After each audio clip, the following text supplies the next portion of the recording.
श्रीपाद श्रीवल्लभ चरित्रामृत अध्याय 43. श्रीपादराजम शरणं प्रपद्ये. श्री अनघालक्ष्मी वर्णन. श्रीपादांची वैष्णवी माया. श्री भास्कर पंडित रात्रीच्या वेळी आपली आराधना वगैरे संपवून असे म्हणाले, प्रिय महादेव, एकनिष्ठपणे केलेली विद्यापसना ही सर्वश्रेष्ठ आहे. श्रीपाद श्रीवल्लभ वास्तविक पाहता महासरस्वती, महालक्ष्मी, महाकाली स्वरूप आहेत. या वक्तव्यावर मी म्हणालो, श्रीपाद प्रभू श्री पद्मावती व्यंकटेश्वर स्वरूप आहेत असे आपण पूर्वी सांगितले होते. आता या त्रिमाता सुद्धा तेच आहेत असे म्हणता. तसेच त्यांना अनघालक्ष्मी समवेत अनघदेव असे सुद्धा म्हटले जाते. मला याचा बोध होत नाही, तेव्हा सर्व काही विस्तारपूर्वक सांगा. श्रीपाद प्रभूंचे विराट रूप. तेव्हा ते महापंडित म्हणाले, महोदय, परमात्मा सर्व जीवराशींमध्ये विद्यमान आहेत असे म्हटले जाते. पिपीलिकेपासून ब्रह्मापर्यंत तो सर्वात व्यापून आहे. श्रीपाद प्रभूंच्या अवतारात ते पिपीलिका स्वरूपात आणि ब्रह्मरूपात दोन्हींमध्ये आहेत. म्हणून सर्व सृष्टीत सृष्टीरूपाने ते उभे आहेत. ते संपूर्ण जीवनराशीतील चैतन्यात तादात्म्य स्थितीशी एकरूप होऊन असतात. हीच त्यांच्या या अवताराची विशेषता आहे. ते सर्व राशीत जीवराशी रूपाने राहून सुद्धा कोणत्याही जीवात त्यांचा स्पर्श जाणवत नाही. ही त्यांची वैष्णवी माया आहे. सृष्टीच्या मर्यादा, परिमितता या संबंधीच्या नियमांबद्दल आदर बाळगला पाहिजे. श्रीपाद प्रभूंचे महासरस्वती, महालक्ष्मी, महाकाली रूपात असणे म्हणजे त्या चैतन्य रूपात ते व्यक्त होतात. ते चैतन्य रूप ते स्वतःच असतात. ज्या रूपांची अभिव्यक्ती होते त्या स्वरूपात ते आपल्या योगमायेने निरंतर तादात्म्य स्थितीत असतात. ते जेव्हा महासरस्वतीचे चैतन्य घेऊन तादात्म्य स्थितीत असतात तेव्हा चतुर्मुखी ब्रह्म स्वरूपाची तादात्म्य पावतात. तरी सुद्धा महासरस्वती असो अथवा हिरण्यगर्भ रूपाने असो ते स्पर्श बंधनात नसतात. त्याचप्रमाणे एकच आत्मा 4-5 पुरुषात सुद्धा आविर्भूत असू शकतो असा उल्लेख आहे. या आत्म्याची शक्ती स्त्री रूपाने एकाच वेळी 4-5 स्त्री रूपात सुद्धा आविर्भूत होऊ शकते असा उल्लेख आहे. कोठले स्त्री रूप कोठल्या पुरुष रूपाशी संबंधित आहे या संदर्भातील विधीने निश्चित केलेले नियम व शिष्टाचार यांचे कटाक्षाने पालन केले पाहिजे. याप्रमाणे श्रीपाद प्रभू अनघालक्ष्मी समवेत अनघदेव होऊन वास्तव्य करतात. ते त्यांचे अर्धनारीश्वर रूप आहे, पण ते श्रीपाद श्रीवल्लभ रूपाने यतीश्वराच्या रूपात आहेत. सगुण साकार रूपातील मर्यादा, परिमितता न चुकता पाळले पाहिजेत असे ते बजावतात. ही धर्माची सूक्ष्मता आहे. धर्म वेगळा आणि धर्म सूक्ष्मता वेगळी असते. श्रीपादांनी दिव्य अनुभवाचा विशेष वर्षाव करण्यासाठी सृष्टीरूप धारण केले आहे. सृष्टीत असलेल्या तादात्म्य स्थितीमुळे मानवाला त्वरित गती मिळू शकते, हे त्यांचे तात्पर्य आहे. श्रीपाद प्रभू जप, ध्यान, तपस्या करीत आणि त्यांचे सर्व फल स्वतः न घेता सृष्टीला देत.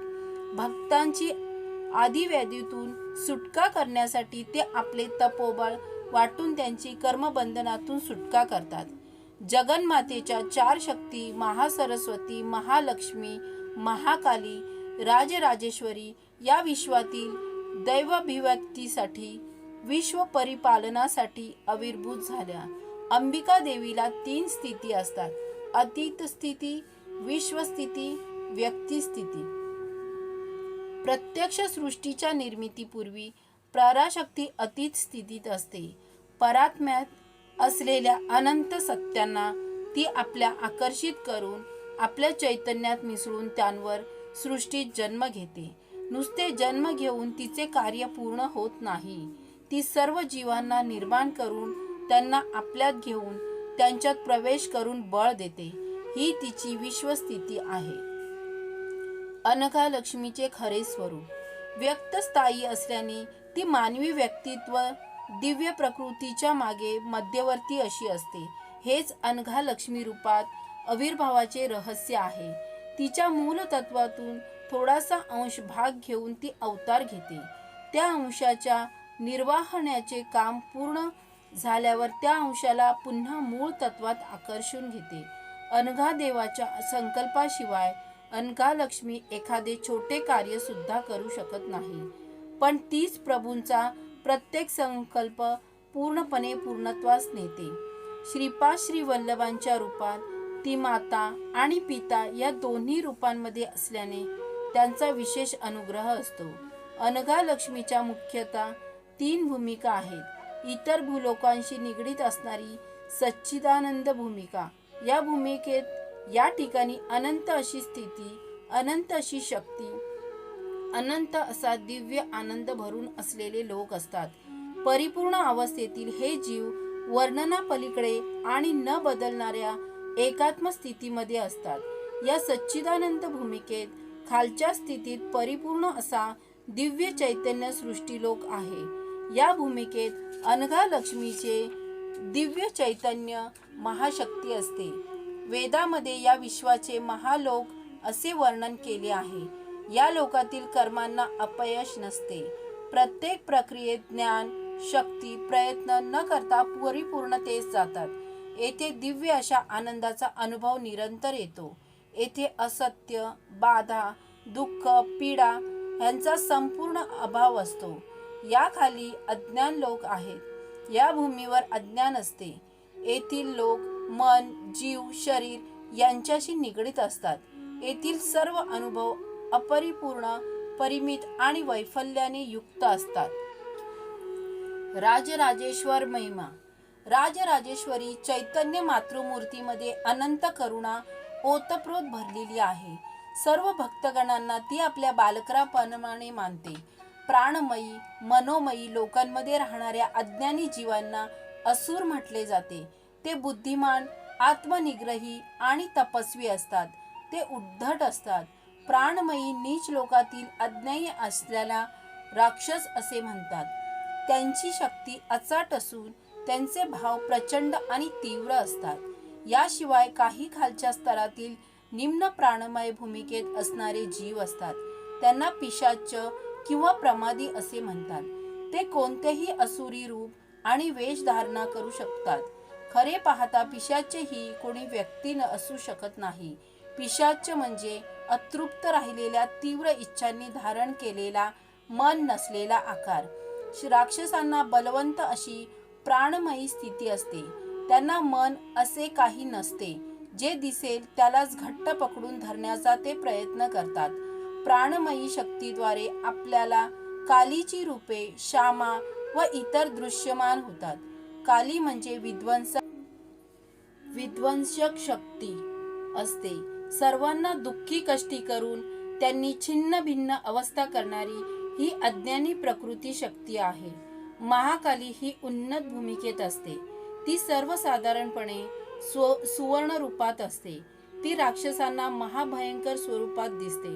राजराजेश्वरी विवेकाची प्रतिनिधी आहे, तर महाकाली बलशक्तीची प्रतिनिधी आहे. त्या महामातेमध्ये ओतप्रोत भरलेले कौर्य, उन्नतीसाठी आवश्यक असलेला उदात्त विचार, प्रत्येक मर्यादेला व अडथळ्याला छिन्न विच्छिन्न करणारी तीव्र दिव्य वेदना तळपत असते. ही शक्ती प्रकट झाल्यास प्रत्यक्ष देवी तत्वात शांत होते. चालना दिल्यावरच ज्यावेळी साधकाला आपल्या साधनेत विघ्न आल्याचे समजते, तेव्हा त्याने आपल्या अंतरंगात असलेल्या महाकाली शक्तीला आव्हान करावे. साधकांच्या स्तरानुसार महाकाली, महालक्ष्मी व महासरस्वतीचे स्वरूप. महालक्ष्मीमध्ये सौंदर्याचे तेज असते. विवेक आणि शक्ती संपूर्णपणे मिळवण्यासाठी सौंदर्य असणे आवश्यक असते. हे नसल्यास आपल्या प्रयत्नांना पूर्णत्व येत नाही. म्हणजे एका पातळीवर समतोल अवस्था प्राप्त होते. त्यावेळी आपणास ती पूर्णपणे वाटते. यापेक्षा थोड्या उन्नत अवस्थेत पोचल्यावर पुन्हा तेथे आपणास नवीन परिस्थिती अनुभवास येते. त्यांना अनुसरून नवीन समतोल स्थिती प्राप्त होते. ही अवस्था आपणास परिपूर्ण वाटते. या अवस्थेची महालक्ष्मी प्रतीक आहे. विवेकामध्ये परिपूर्णता येऊन बल आणि शक्तीमध्ये परिपूर्णता न आल्यास त्याला पूर्ण सिद्धी म्हणता येणार नाही. याच कारणाने परिपूर्णता साधण्यासाठी विवेक, बल, सौंदर्य आणि परिपूर्णता यांच्या योग्य सहभागाची आवश्यकता असते. मनुष्याला गूढ असलेले रहस्य म्हणजे दिव्य सामरस्यपूर्ण सौंदर्य हा संपूर्ण विश्वाला व्यापून टाकणारा चिद्विलास आहे. केवळ महालक्ष्मीच्या अनुग्रहाने या विविधतेने नटलेल्या सृष्टीतील वस्तू, शक्ती आणि जीवजंतू एकात्मतेने राहतात. याच एकात्म स्थितीत त्यांना आनंदाचा लाभ होतो. ती विविध प्रकारच्या वस्तू, शक्ती आणि जीव यांची लयबद्ध आणि रूपबद्ध वाढ करते. महालक्ष्मी परम प्रेम आणि परम आनंदाची आदिदेवता आहे. त्याचप्रमाणे लक्ष्मी ही भौतिक वस्तूंच्या संचयाची प्रतीक आहे. महालक्ष्मी म्हणजे भौतिक वस्तू, जीवशक्ती यांना दिव्य नंदाच्या साम्राज्याकडे वळवून दिव्य जीवनाचा आनंद प्रदान करणारी महाशक्ती आहे. अनघा लक्ष्मीची शक्ती पूर्णता प्राप्त करण्यासाठी विवेक, बल आणि सौंदर्य याबरोबरच कर्मामध्ये सुद्धा कौशल्य असावे लागते. वेदांमध्ये सरस्वती मातेचा उल्लेख आहे. तिला उपनिषदांमध्ये उद्गीता असे म्हणतात. दशविद्येमध्ये तिला मातंगी म्हणतात. तिची वैखरी वाणी असते. महासरस्वती निराळी असते. दिव्य नैपुण्य आणि आत्मचैतन्य कर्माचे महासरस्वती प्रतीक आहे. तिने प्रसादिलेल्या दिव्य ज्ञानामुळे आपली कर्मसिद्धी होण्यासाठी उपयोग होतो. आत्मचैतन्याचा अन्वय कसा करायचा याचे ज्ञान होते. अनेक शक्तीच्या सामरस्याने आनंदाची प्राप्ती कशी होते ते कळते. परिवर्तन, परिपूर्णता यासारख्या अतिदुर्गम अशा विषयांबद्दल तसेच अतिसूक्ष्म विषयांबद्दलचे ज्ञान महासरस्वतीवर दृढ श्रद्धा ठेवल्याने आपणास प्राप्त होऊ शकते. हे श्रोत्यांनो, आनंद हा परमेश्वराशी संबंधित विषय आहे, परंतु अत्युच्च आनंद हा योग्यांनाच येणारा अनुभव आहे. निरीच्छ योग्याला मिळणारा हर्ष हाच होय.